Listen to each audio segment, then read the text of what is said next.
Ang sarap lang sa pakiramdam yung makita mo ulit sa hindi mo ini-expect na pagkakataon yung tao na naging malaking part ng buhay mo.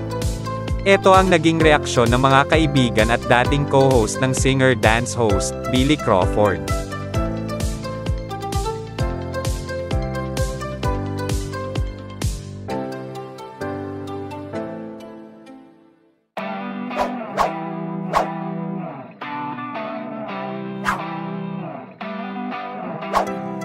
Isang masayang reunion ang naganap sa stage ng Showtime ngayong araw.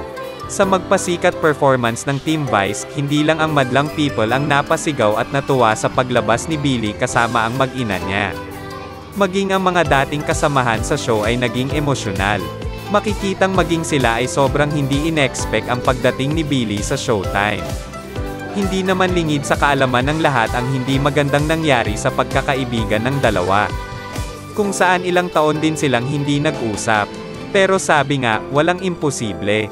Lahat ay maayos din sa takdang panahon. Sabi nga ni Vice, okay na sila ni Billy. Pero hindi naman sila yung klase ng taong ipagsasabi na okay na sila. Dagdag pa ni Vice, nag-uusap at nagkakapag-text sila ni Billy nitong mga nakaraang araw. Ngunit hindi nila napag-uusapan ang magpasikat. Kagabi lang nila ito napag-usapan.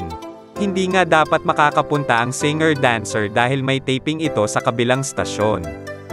Ngunit sa last minute ay may hindi inaasahang pangyayari kaya hindi natuloy ang taping.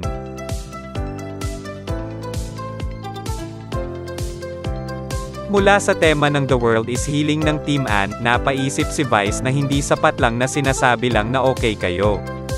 Dapat itong nakikita din. Ikinwento nga ng meme Vice kung paano sila nagkabati ng kaibigang si Billy Crawford.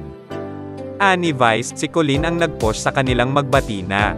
Minsang nagkita sila sa labas. Kwento din ni Colleen na maging siya ay matagal nang sinasabihan ang asawang si Billy na makipagbati na. Ngunit anya, sinabi ni Billy na nasaktan din siya sa mga sinasabi ni Vice. Dagdag pa ni Colleen, marami silang nasasabing hindi maganda sa isa't isa dahil sa pareho silang nasasaktan. Sa huli na naig pa din ang pinagsamahan ng dalawa. Humingi din ng sorry si Billy sa kaibigan sa madlang people at nagsabing I love you kay Vice. Maging daan na sana ito para sa tuluyang pagkakabuo ng dating mga host ng Showtime.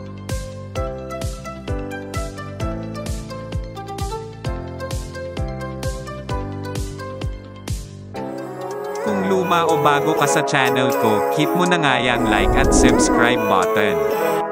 Kita-kits next video.